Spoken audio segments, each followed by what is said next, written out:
बिस्मिल्लाहिर्रहमानिर्रहीम। अस्सलाम वालेकुम, वेलकम टू मीमी's कुकिंग। फ्रेंड्स, आज हम बनाएंगे कोफ्ते। Step by step detail recipe कोफ्ते बनाने की मैं आपसे शेयर करने वाली हूँ, जिससे बनेंगे आपके कोफ्ते हमेशा बहुत ही सॉफ्ट और बिल्कुल परफेक्ट। तो बहुत ही इजी रेसिपी मैं आपके साथ शेयर करने वाली हूँ। तो चलिए हम देखते हैं कि हम किस तरह से बनाते हैं। 1 किलो बीफ का कीमा हमें चाहिए। उसमें चाहिए हमें अदरक और लहसुन तकरीबन 10 से 12 जवे है, और जो अदरक है वो तकरीबन 1 इंच की जितना टुकड़ा है। मेरे पास अभी फ्रोज़न अवेलेबल थे तो मैं इसमें फ्रोज़न डाल रही हूँ। और हमें गरम मसाला चाहिए हाफ़ टेबल स्पून, और उसमें जाएगी हाफ़ टेबल स्पून काली मिर्च। काली मिर्च अपने टेस्ट के अकॉर्डिंग थोड़ी या ज़्यादा डाल सकते हैं। और नमक इसमें जाएगा 1.5 टीस्पून। सूखा धनिया जाएगा 1 टेबल स्पून। और लाल मिर्च हमें चाहिए 1 टेबल स्पून। लाल मिर्च भी आप अपने टेस्ट के अकॉर्डिंग थोड़ी या ज़्यादा डाल सकते हैं। आधा कप मैंने बेसन लिया है। 1 किलो कीमे में आधा कप बेसन हम डालेंगे। हरा धनिया है यहाँ पे तकरीबन 1 टेबल स्पून जितना। और इसी तरह से हमें हरी मिर्चें चाहिए 5 से 7। और साथ ही मैं इसमें डालूंगी 2 मीडियम साइज़ के प्याज। तो ये सारे इंग्रेडिएंट हैं कोफ्तों के अंदर जाएंगे। तो अब हम करेंगे अपना फर्स्ट स्टेप। तो यहाँ पे मुझे एक चाहिए ब्लेंडर, और इस ब्लेंडर में मैं डालूंगी अदरक और लहसुन। मैं अभी इलेक्ट्रिक ब्लेंडर यूज़ कर रही हूँ, आप चाहें तो हाथ से भी इनको पीस लें, छोटा छोटा काट लें, इससे कोई ये आपके अपनी पर्सनल चॉइस है। तो मैं अभी ब्लेंडर यूज़ कर रही हूँ, इससे थोड़ा जल्दी हो जाता है। तो इसमें मैंने प्याज भी डाल दिया, इसमें मैंने हरी मिर्चें भी डाल दी। अब मैं डालूँगी तकरीबन 2 टेबल स्पून जितना पानी, और इसको हम ब्लेंड करेंगे सारी चीज़ों को।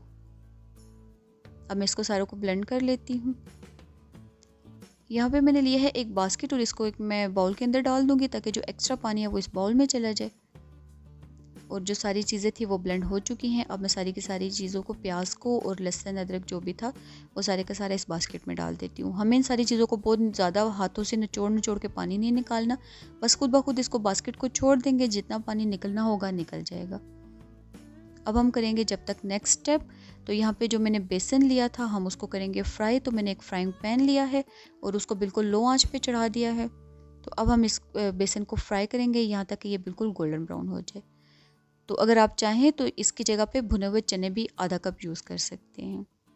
तो बिल्कुल सर्कुलर मोशन में इसको हिलाते हुए हमें फ्राई करना है। तो ये बिल्कुल 3 से 4 मिनट के अंदर बेसन बिल्कुल फ्राई हो चुका है। देखें ये लाइट गोल्डन ब्राउन हो गया। अब हम इसको ठंडा करने के लिए रख देते हैं।